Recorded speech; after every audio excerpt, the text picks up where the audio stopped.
ఈరోజే వైశాఖ శుద్ధ ఏకాదశి. వైశాఖ శుద్ధ ఏకాదశిని మోహిని ఏకాదశి అని పిలుస్తారు. ఎంతో పవిత్రమైన విశేషమైన రోజు ఇది. మరి ఇంతటి విశేషమైన రోజు ఈ కథను విన్నా, చదివినా, చెప్పినా, వినిపించినా జన్మల పాపాలు తొలగి కోటి జన్మల పుణ్యం వస్తుంది, సకల శుభాలు కలుగుతాయి. మరి ఆ కథ ఏంటో ఇప్పుడు ఈ వీడియోలో తెలుసుకుందాం. ఈ ఏకాదశికి సంబంధించిన పురాణ వివరణ కూర్మ పురాణంలో ఉంది. దాని గురించి ఇప్పుడు తెలుసుకుందాం. పాండురాజు పెద్ద కుమారుడైన ధర్మరాజు శ్రీకృష్ణుడితో ఇలా పలుకుతాడు. జనార్దన, కృష్ణ, వైశాఖ మాసంలో శుక్లపక్షంలో వచ్చే ఏకాదశి పేరు ఏమిటి? ఆ ఏకాదశి ఫలితం ఏమిటి? ఆ వ్రతాన్ని ఆచరించే విధానమేమిటి? ఆ ఏకాదశి యొక్క గొప్పతనం ఏమిటి? ఆ ఏకాదశికి సంబంధించిన కథ ఏమిటి? సవివరంగా వివరించు అని వేడుకున్నాడు. దానికి శ్రీకృష్ణుడు ఇలా పలుకుతాడు. ఓ ధర్మనందన, శ్రద్ధగా విను. పూర్వం శ్రీరామచంద్రుడు నీవు అడిగినట్లుగానే వశిష్ఠ మహర్షిని అడిగాడు. అప్పుడు వశిష్ఠుడు శ్రీరామచంద్రుడికి ఒక మంచి కథను ఇలా వివరించాడు. ఆ కథను నేను నీకు వివరంగా చెప్తాను, శ్రద్ధగా విను అంటూ ఇలా చెప్పడం ప్రారంభించాడు. శ్రీరామచంద్రుడు వశిష్ఠ మహామునితో ఇలా పలికాడు. ముని శ్రేష్ఠ, సమస్త పాపాలను నశింపచేసేది, సమస్త దుఃఖాలను పోగొట్టేది వ్రతాలు అన్నిటిలోకి ఉత్తమమైన వ్రతం గురించి మీ ద్వారా వినాలని అనుకుంటున్నాను. సీతా వియోగం వల్ల నేను అనేక దుఃఖాలను అనుభవించాను కదా, అందువల్ల నేను చాలా భయపడుతున్నాను. అందుకని మిమ్మల్ని ఈ విధంగా అడిగాను అని శ్రీరామచంద్రుడు వశిష్ఠ మహాముని ప్రార్థించాడు. అప్పుడు వశిష్ఠుడు ఇలా చెప్పాడు. శ్రీరామచంద్ర, నీవు చాలా మంచి ప్రశ్నే వేశావు. ధర్మస్వరూపుడివైన నీవు ఇటువంటి ప్రశ్న వేయడం తగినదే. అందువల్ల నీ నామం తలిచినంత మాత్రమునే మానవుడు పవిత్రుడు అవుతాడు. ప్రశ్న వేసిన వారిని బట్టి వారి యొక్క బుద్ధి చాతుర్యం తెలుస్తుంది. శ్రీరామచంద్ర, నీవు ప్రజల క్షేమం కోరి నన్ను ఈ ప్రశ్న అడిగావు. అందువల్ల లోకహితం కోసం నేను నీ ప్రశ్నకు సమాధానం చెప్తాను. పవిత్రము చేయువాటన్నిటిలోకి పవిత్రమైనది, వ్రతాలంటిలోకి ఉత్తమమైన వ్రతమును గురించి నీవు అడిగావు. శ్రద్ధగా విను అన్నాడు. శ్రీరామ, వైశాఖ మాసంలోని శుక్లపక్షంలో వచ్చే ఏకాదశిని మోహిని ఏకాదశి అని పిలుస్తారు. ఈ ఏకాదశి సమస్త పాపాలను హరిస్తుంది, అన్నిటికంటే శ్రేష్టమైనది. ఈ ఏకాదశి వ్రతాన్ని ఆచరించిన మానవుడు ముక్తిని పొందుతాడు. అందువల్ల నీ వంటి వారిచే ఈ వ్రతం తప్పక ఆచరించబడాలి. సమస్త పాతకాలను, సమస్త దుఃఖాలను ఈ ఏకాదశి వ్రతం నివారిస్తుంది, పుణ్యాన్ని ప్రసాదిస్తుంది. శుభప్రదమైనది అగు ఒక కథ చెప్తాను. ఏకాగ్రమైన మనసుతో నేను చెప్పే కథ విను. ఎందుకంటే ఈ కథను విన్నంత మాత్రం చేతనే మహాపాపాలు నశిస్తాయి. శ్రీరామచంద్ర, సరస్వతీ నదీ తీరం మిక్కిలి మనోహరంగా ఉంటుంది. దానికి సమీపంలో అందమైన పట్టణం ఒకటి ఉంది. ఆ పట్టణానికి భద్రావతి అనే పేరు. ఆ పట్టణాన్ని బుద్ధిమాన్ అనే రాజు పరిపాలిస్తున్నాడు. అతను శ్రేష్టమైన రాజవంశంలో జన్మించాడు. సత్యవాక్క పాలనయందు నిష్ఠ కలవాడు. చంద్రవంశంలో జన్మించినవాడు. మంచి ధైర్యవంతుడు. ఆ పట్టణంలోనే ధనపాలుడు అనే పేరు కలిగిన, ధనధాన్యాది సకల సంపదలు కలిగిన వైశ్యుడు ఒకడు ఉన్నాడు. ప్రజలు దాహం తీర్చుకోవడం కోసం అతను చాలా ప్రదేశాల్లో చలివేంద్రాలు నిర్మించాడు. యజ్ఞయాగాలు చేసుకునేవారికి యజ్ఞయాగశాలలు నిర్మించాడు. చెరువులు తవ్వించాడు. నీటి కోసం అక్కడక్కడ చెట్లను కూడా నాటించాడు. ఆ విధంగా ఆ వైశ్యుడు అనేక దాన ధర్మాలు చేస్తూ ఉండేవాడు. బాటసారులకు సత్రాలు కూడా కట్టించాడు. బాటసారులకు బసలు ఏర్పాట్లు చేసేవాడు. ఇంకా ఆ వైశ్యునకు విష్ణుమూర్తి పట్ల అపారమైన భక్తి కూడా ఉండేది.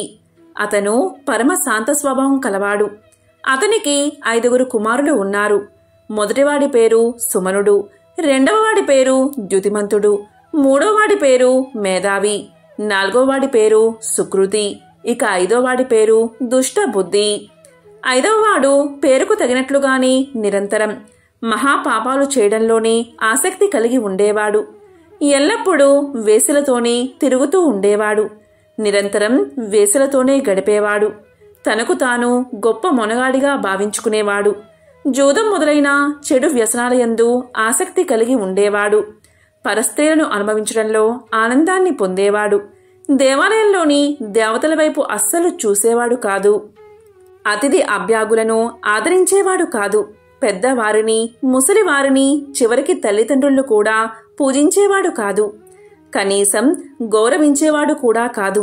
ఒక్కసారి కూడా బ్రాహ్మణులు గౌరవించలేదు, అలాగే పూజించలేదు. ఈ విధంగా దుష్టబుద్ధి, న్యాయ విరుద్ధమైన, ధర్మ విరుద్ధమైన పనులని నిరంతరం చేస్తూ ఉండేవాడు. అతని దుర్మార్గమైన ప్రవృత్తి వల్ల తాత తండ్రులు సంపాదించిన ధనాన్ని విచ్చలవిడిగా ఖర్చు చేసేవాడు. తినకూడని వస్తువులు తినేవాడు. ఎల్లప్పుడూ కళ్ళు తాగుతూ కైపులోనే ఉండేవాడు. మహాపాపాత్ముడు అయ్యాడు. 4 రోడ్లు కలిసే చోట్ల నలుగురు తిరుగుతూ ఉండగా, అందరూ చూస్తూ ఉండగా వేశ్యలపై చేతులు వేసి తిరుగుతూ ఉండేవాడు.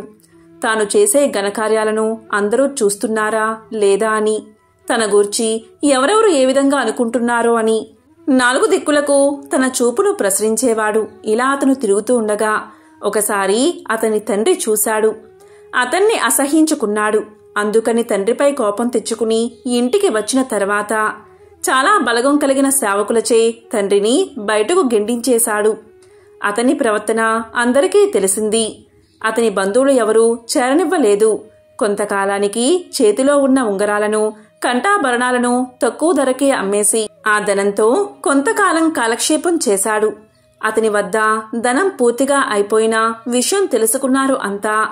అతనితో ప్రవర్తించిన వేశ్యలు కూడా అతన్ని దగ్గరకు రానివ్వలేదు. ఒకవేళ వచ్చినా గుమ్మం వద్దే తిట్టిపోశారు, అవమానించారు. ధనహీనులైన వారితో వేశ్యలకు పని ఉండదు కదా. దుష్టబుద్ధికి ధరించడానికి పరిశుభ్రమైన వస్త్రాలు కూడా లేకుండా పోయాయి. అందువల్ల అలా పూర్తిగా మాసిపోయిన, చిరిగిపోయిన బట్టలే కట్టుకుని తిరుగుతూ ఉండేవాడు. తినడానికి సరైన తిండి కూడా దొరికేది కాదు. దానితో ఆకలి బాధతో ఏడ్చేవాడు. ఎంతో బాధపడుతూ, అయ్యో ఇప్పుడు నేనేం చెయ్యాలి, ఎక్కడికి వెళ్ళాలి, ఇక మీదట నా జీవితం ఎలా గడుస్తుంది అని ఆలోచించసాగాడు. అతనికి ఏ పని చేతకాదు. చివరకు దొంగతనం చేయడం ప్రారంభించాడు. దొంగతనం చేయడం మొదటిసారి అవడం వల్ల మొదటి రోజున రాజభటులకు దొరికిపోయాడు. భటులు అతన్ని పట్టుకున్నారు. కాని అతని తండ్రి ధార్మికుడు, గౌరవనీయుడు అవడం వల్ల అతని ముఖం చూసి కొద్ది శిక్ష మాత్రమే వేసి మొదటి తప్పుగా గుర్తించి క్షమించి వదిలిపెట్టారు. దుష్టబుద్ధికి ఏ పని చేతకాకపోవడం వల్ల చేసేది లేక మళ్లీ రెండవసారి కూడా దొంగతనం చేశాడు. వెంటనే దొరికిపోయాడు. భటులు ఈసారి పూర్వం కంటే కొంచెం కఠినంగా శిక్షించారు. తరువాత విడిచిపెడుతూ గట్టిగా మందలించి హెచ్చరించారు. ఇకపై దొంగతనం చేయనని మాట ఇచ్చాడు దుష్టబుద్ధి.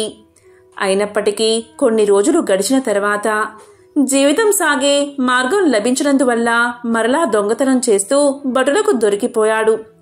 ఎన్నిసార్లు మందలించినా, హెచ్చరించినా అతను తన బుద్ధిని మార్చుకోలేకపోయాడు. తాను చేసే దురాచారాలను విడిచిపెట్టలేకపోయాడు. చివరికి భటులు కూడా విసిగిపోయారు. అతనికి బేడీలు వేసి బంధించారు. కారాగారంలో బంధించి ఉంచారు.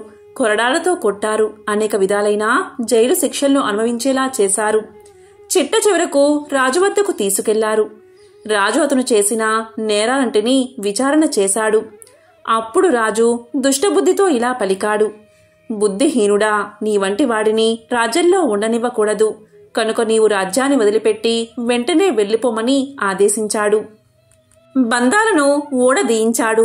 జైలు నుంచి తరిమి కొట్టించాడు. అప్పుడు దుష్టబుద్ధి మిక్కిలి భయపడుతూ, బాధపడుతూ రాజ్యాన్ని వదిలిపెట్టాడు. భయంకరమైన అరణ్యానికి చేరుకున్నాడు. ఆకలి దప్పికలకు మిక్కిలి బాధపడుతూ నీటి కోసం, ఆహారం కోసం అరణ్యంలో అటూ ఇటూ పరిగెత్తాడు. సింహం ఏ విధంగా తన కంటపడిన జంతువులను పట్టి చంపి తింటుందో అదేవిధంగా అతను కూడా తన కంటపడిన లేళ్లను, అడవి పందులను, చిన్న చిన్న అడవి జంతువులను చంపుతూ ఆకలి తీర్చుకునేవాడు. క్రమంగా మాంసాహారం తినడానికి అలవాటు పడిపోయాడు. కొంతకాలం గడిచేసరికి అతనికి అరణ్యంలో నివసించడం కూడా అలవాటు అయిపోయింది. ధనుర్బాణాలను తయారు చేసుకున్నాడు. అమ్ముల పొదని వీపుకు కట్టుకున్నాడు. అరణ్యమంతా తిరుగుతున్నాడు. చిన్న చిన్న పక్షులను, జంతువులను, చకోర పక్షులను, నెమళ్లను, గ్రద్దలను, తిత్తిర పక్షులను కూడా ఏమాత్రం దయలేకుండా చంపుతున్నాడు. తనకు ఆహారం అవసరం లేకపోయినా కూడా పశుపక్షాదులను చంపడం మాత్రం మానలేదు. అతను చేయడానికి మరొక పని ఏదీ లేదు కాబట్టి ఏమాత్రం ఎడతెరిపి లేకుండా జీవహింస చేస్తూనే ఉన్నాడు. అతని గుండె బండరాయిలా మారిపోయింది. దయ అని విషయం కూడా మర్చిపోయాడు. పూర్వజన్మలో చేసిన పాపాల కారణంగా అతను మరింతగా పాపమనే బురదలో కూరుకుపోయాడు. అతని హృదయం, మనస్సు దుఃఖంతోనూ సుఖంతోనూ నిండిపోయింది. పగలు రాత్రి నిరంతరం తన యొక్క ముందుగతి ఏమిటా అని దీర్ఘంగా ఆలోచిస్తూ ఉండేవాడు. అతనికి దిక్కు తోచలేదు. ఒకానొకనాడు అతను చాలా దూరంగా ఉన్న అరణ్యంలో తిరుగుతున్నాడు.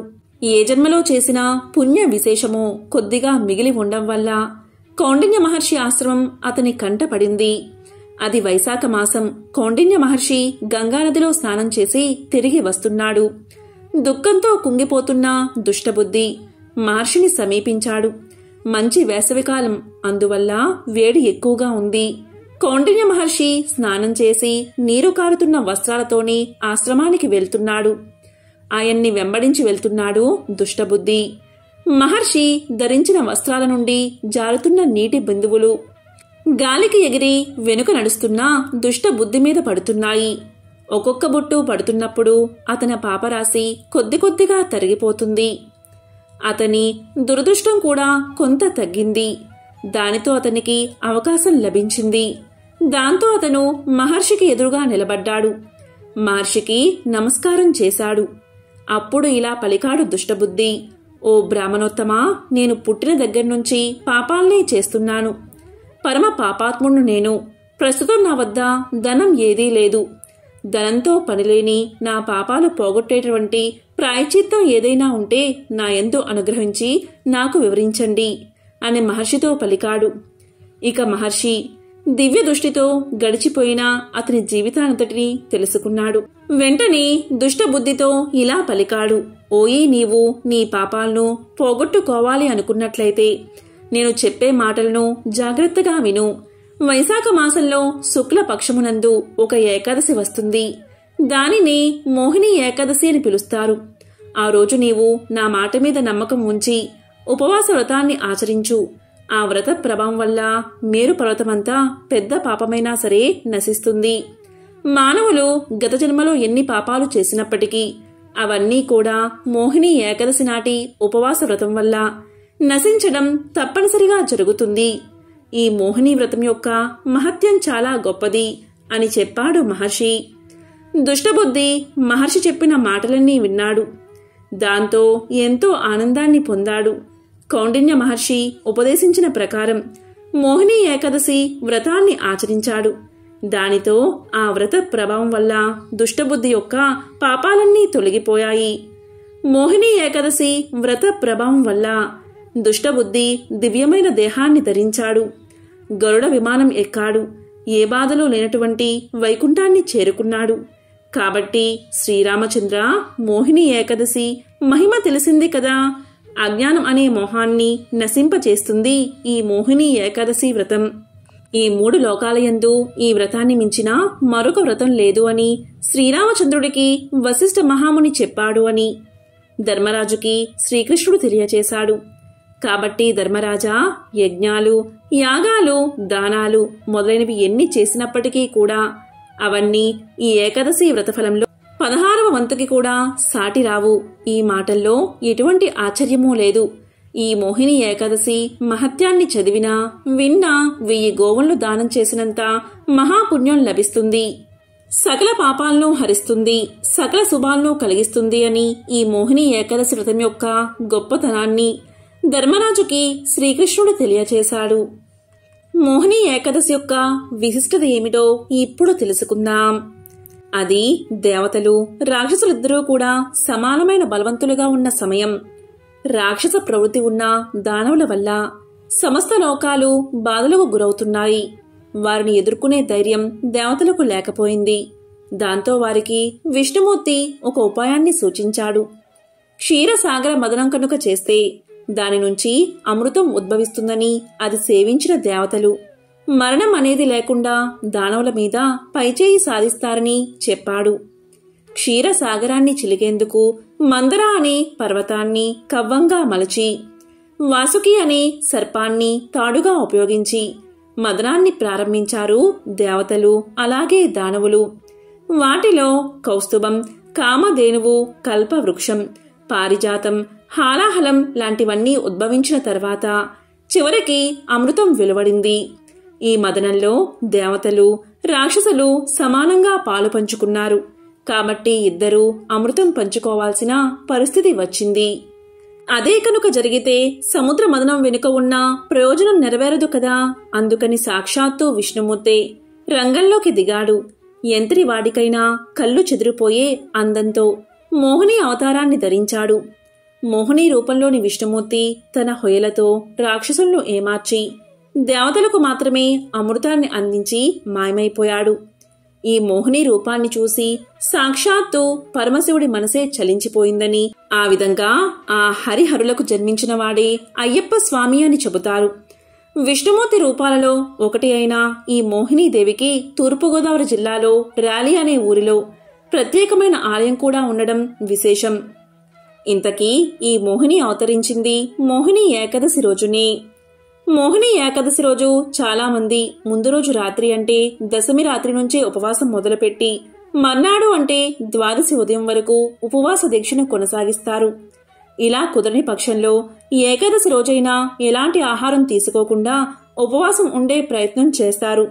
ఇవాల్టి ఆరోగ్య పరిస్థితులు బట్టి అంతటి కఠినమైన ఉపవాసం ఆచరించడం చాలా కష్టం.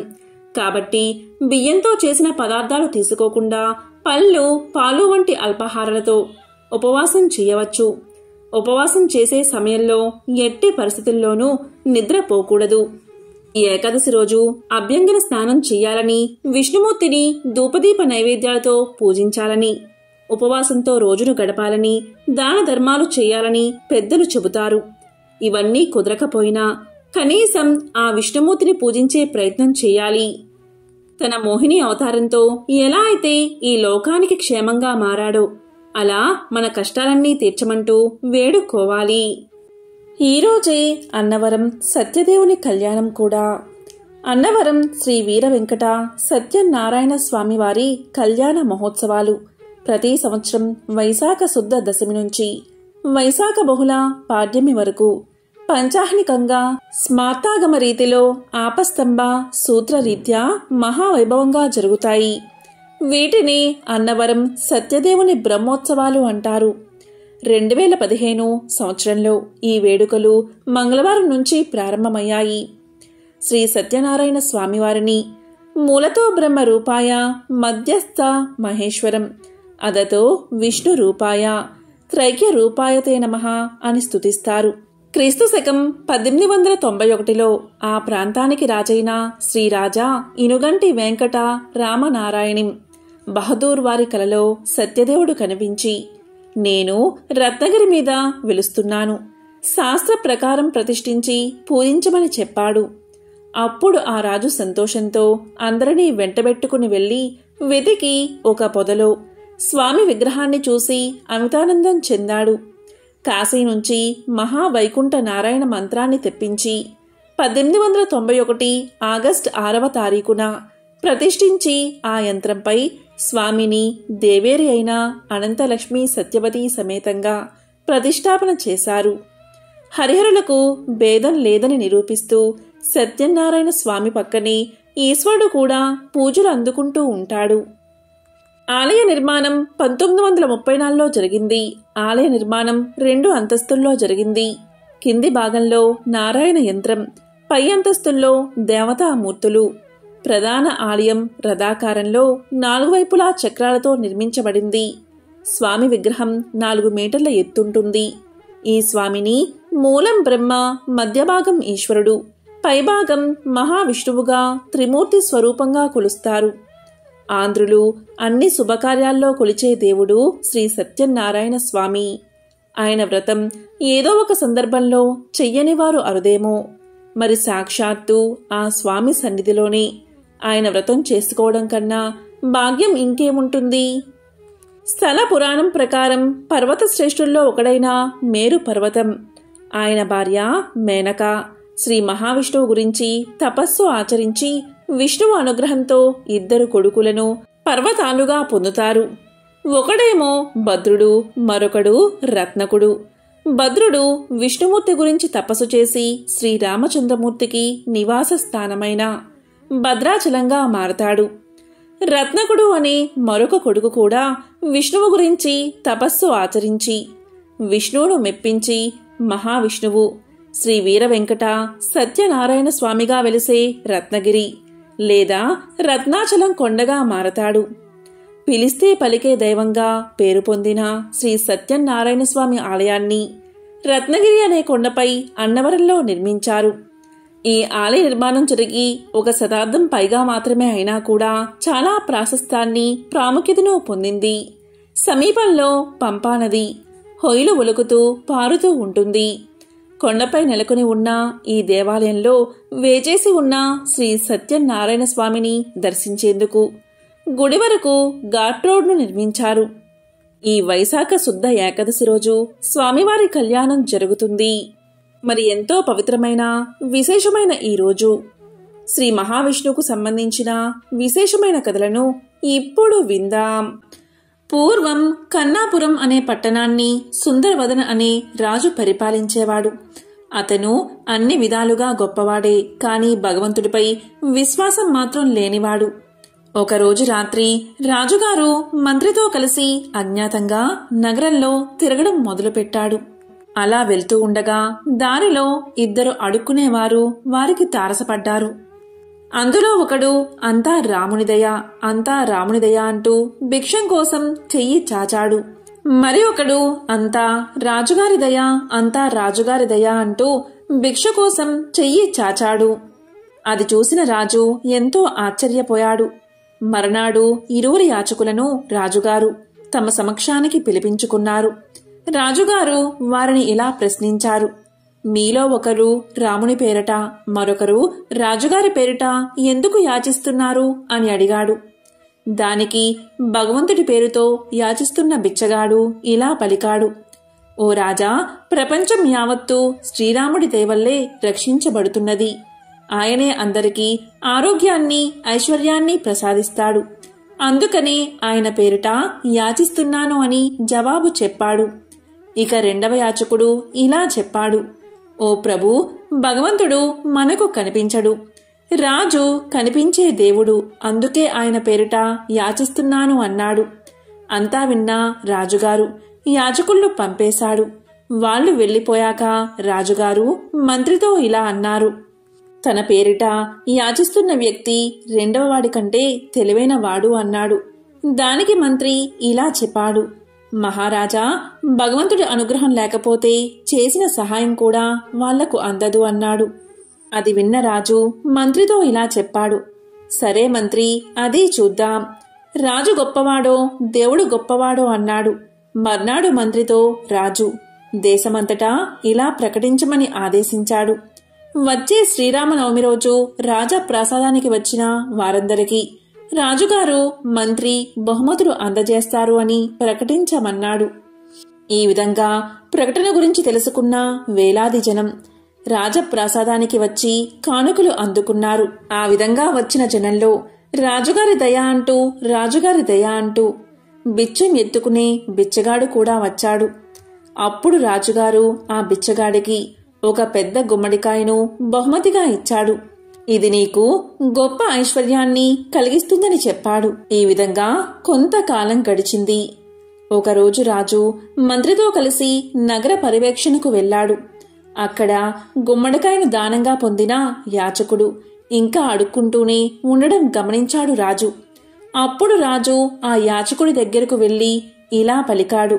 నీకు గుమ్మడికాయను కానుకగా ఇచ్చాను కదా, ఇంకా ఎందుకు అడుక్కుంటున్నావు అని అన్నాడు. దానికి ఆ యాచకుడు ఇలా పలికాడు. ఓ రాజా, నేను 2 వెండి నాణాల కోసం గుమ్మడికాయను వేరొకరికి అమ్మేశాను. ఆ 2 వెండి నాణాలు ఎంతకాలం వస్తాయి, అందుకని తిరిగి అడుక్కోవడం తప్పడం లేదు అని సమాధానం చెప్పాడు.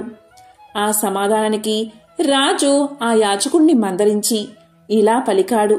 ఓరీ మూర్ఖుడా, రత్నాలు మాణిక్యాలు ఆ గుమ్మడి పండులో పెట్టి నీకు ఇచ్చాను. నీవు దాన్ని తీసుకుంటే గొప్ప ఐశ్వర్యవంతుడివి అయ్యేవాడివి అన్నాడు. దానికి ఆ యాచకుడు ఎంతో బాధపడ్డాడు. ఇక రాజు తన భవనానికి తిరిగి వస్తూ ఉండగా రాజుకి వారి పరివారానికి ఒక పల్లకి కనిపించింది. భగవంతుని పేరిట అని యాచించిన బిచ్చగాడు అందులో కూర్చుని ఉన్నాడు. అలా పల్లకిలో కూర్చున్న అతన్ని రాజుగారు పిలిపించారు. స్వల్పకాలంలోనే తాను ఎలా ఐశ్వర్యవంతుడు అయ్యాడో తెలపమని అతన్ని రాజు ప్రశ్నించాడు. దానికి అతను ఇలా చెప్పసాగాడు. ఓ రాజా, ఇదంతా ఆ శ్రీరామచంద్రుని కరుణే. నా తండ్రి ఆబ్దకానికి బ్రాహ్మణుడికి అన్నదానం చెయ్యాల్సి వచ్చింది. ఒక యాచకుడి నుంచి గుమ్మడికాయను నేను కొన్నాను. దాన్ని ఇంటికి తీసుకెళ్లి కోసేసరికి దాని నిండా బంగారు నాణాలు, రత్నాలు, ముత్యాలు చూసి నేను ఆశ్చర్యపోయాను. ఆ శ్రీరామచంద్రుడే నాకు ప్రసాదించాడు అనుకుని ఒక పెద్ద మొత్తానికి వాటిని అమ్మేశాను. దానివల్లే ఇలా ధనవంతుణ్ణి అయ్యానని చెప్పాడు అతను. అప్పుడు రాజుగారికి తెలిసి వచ్చింది, భగవంతుడి అనుగ్రహంతోనే ప్రపంచంలో ఏ వ్యక్తి అయినా రాణించగలిగేది. మనం ఎంత కష్టపడినా భగవంతుని కరుణ కూడా మనపై ఉంటేనే విజయం వరిస్తుంది. అందుకే సర్వదా భగవంతుణ్ణి అర్చన చేస్తూ దేవుణ్ణి నమ్ముతూ మన పని మనం చేసుకుంటూ పోతే విజయం తానంతట అదే వస్తుంది అని తెలుసుకున్న రాజు ఆ రోజు నుంచి భగవంతుణ్ణి పూజించడం మొదలు పెట్టాడు. ఎంతో పవిత్రమైన విశేషమైన ఈ కథను విన్నవారికి సకల శుభాలు కలుగుతాయి. ఒక ఊరిలో ఒక ధనవంతుడు ఉండేవాడు. అతను మహావిష్ణువు యొక్క భక్తుడు. విష్ణుపై ఉన్న అచంచలమైన భక్తితో తన ఇంటి ఆవరణలోనే ఒక మందిరాన్ని కట్టించాడు. అందులో సుందరమైన విష్ణు విగ్రహాన్ని ప్రతిష్ఠించి విగ్రహానికి షోడశోపచారాలతో పూజలు చేయసాగాడు. చక్కని రుచికరమైన నైవేద్యాలు, నేతి దీపాలు, పరిమళాల ధూపాలతో అత్యంత వైభవంగా విష్ణువును పూజించసాగాడు. అతనికి అనుకోకుండా వ్యాపారంలో నష్టం వచ్చింది. అప్పుడు ఎవరో ఇలా సలహా ఇచ్చారు, విష్ణువు సంపద ప్రదాత కాదు. సంపద రావాలి అంటే, సిరి సంపదలతో తుల తూగాలి అంటే లక్ష్మీదేవి పేరు చెప్పి ఆ దేవతనే ఆరాధించమని చెప్పారు. వెంటనే ఆ ధనవంతుడు ఆ దేవతా విగ్రహాన్ని తెచ్చాడు. లక్ష్మీదేవిని పూజించడం ప్రారంభించాడు. వెంటనే అదృష్టం కలిసి వచ్చింది. వ్యాపారంలో అనుకోని లాభాలు వచ్చాయి. వెంటనే అతను ఎంతో ఆనందంతో పూజలు చేయసాగాడు. ఒక పర్వదినాన రకరకాల పిండి వంటలతో, ధూప దీపాలతో పూజ చేయసాగాడు. పూజకు ముందు విష్ణుమూర్తి విగ్రహం ఆ ధనవంతుడికి కనిపించింది. వెంటనే అతనికి ఎంతో కోపం వచ్చింది. ఇంకా నువ్వు ఎందుకిక్కడా అని ఆ విగ్రహాన్ని తీసేసి ఒక మూలగా పడేశాడు. తాను పూజిస్తున్న దేవతకి రోజు అతను ఎంతో భక్తి శ్రద్ధలతో పూజలు చేయసాగాడు. రకరకాల పిండి వంటలు, ధూపదీప నైవేద్యాలు, సుగంధాలు వెదజల్లే, సువాసనలు వెదజల్లే పుష్పాలతో ఆ గదంతా చక్కని సుమధుర వాసనలతో నిండిపోయింది. అతనికి దూరంగా ఒక మూలాన పడేసిన విష్ణు విగ్రహం కనిపించింది. వెంటనే అతను కోపంగా లేచి వెళ్లి ఒక వస్త్రంతో ఆ విగ్రహం యొక్క ముక్కు మూసేశాడు. ఈ వాసనంతా హాయిగా ఆస్వాదిస్తున్నావా? ఇవన్నీ నీకోసం చెయ్యలేదులే. ఈ వస్తువుల వాసనలు కూడా నీకు తగలకూడదు అని పలికాడు ధనవంతుడు. ఇక వెంటనే మరుక్షణమే విష్ణుమూర్తి ప్రత్యక్షమయ్యాడు. చిరునవ్వుతో జగన్మోహన కాంతితో ఉన్న ఆ వాసుదేవుణ్ణి చూసి ఆ ధనవంతుడు ఇలా పలికాడు, స్వామి, నిన్ను ఎంతగానో ఆరాధించాను. రకరకాల నైవేద్యాలు కూడా పెట్టాను. అప్పుడు నీవు కనికరించకుండా కష్టాలు అనుభవించేటట్లు చేశావు. మరి ఇప్పుడు నిన్ను ఆరాధించడం మానేశాక లక్ష్మీదేవిని సేవిస్తూ ఆ నైవేద్యాల వాసన కూడా నీకు రానివ్వకుండా చేస్తే ఇప్పుడు ప్రత్యక్షమై కనుకరించావు. ఇదేమి వింత స్వామి అని ప్రశ్నించాడు ధనవంతుడు. అందుకు ఆ మహామాయావి అయిన విష్ణువు నవ్వుతూ ఇలా పలికాడు, నీవు పూజలు చేశావు నిజమే, నైవేద్యాలు నివేదించావు అది నిజమే. కాని నేను అక్కడ ఉన్నాను అన్న భావనతో నీవు చేయలేదు. ఏదో పూజ చేశావు, ఏదో నైవేద్యం సమర్పించావు అన్నట్లు చేశావు. కాని ఇప్పుడు నీవు అలా అనుకోలేదు. నేను ఇక్కడే ఉన్నాను అనుకున్నావు. ఆ వాసనలు కూడా అంటే నైవేద్యాల గుమగుమలు కూడా నేను అనుభవిస్తున్నాను అనే భావన నీలో కలిగింది. నా ఉనికి, నా సాన్నిధ్యం నీ భావనలో పొందావు. నన్ను ద్వేషించినా నేను ఇక్కడ ఉన్నాను అనే భావన్ని చెందావు. ఇక్కడే ఉన్నా నా ముక్కు మోసావు అంటే అంత ప్రత్యక్ష భావన నీలో కలిగింది. ఎప్పుడైతే ఆ భావన నీలో కలిగిందో నా సాక్షాత్కారం లభించింది అన్నాడు మహావిష్ణువు. దానికి ఆ విష్ణు భక్తుడికి ఎంతో ఆనందం కలిగింది. ఆ రోజు నుంచి అతను ఎంతో భక్తిభావంతో లక్ష్మీనారాయణులు తన ఇంట్లోనే ఉన్నారు అనే భావనతో పూజలు చేయసాగాడు. చివరకు మోక్షాన్ని పొందాడు. ఎంతో విశేషమైన పవిత్రమైన మోహిని ఏకాదశి రోజు ఈ కథను విన్నా, చదివినా, చెప్పినా, వినిపించినా జన్మల పాపాలు తొలగి కోటి జన్మల పుణ్యం వస్తుంది. సకల శుభాలు కలుగుతాయి. ఓం నమో నారాయణాయ. ఓం నమః శివాయ. ఓం శ్రీ మహాలక్ష్మియే నమః. ఓం శ్రీ మాత్రే నమః.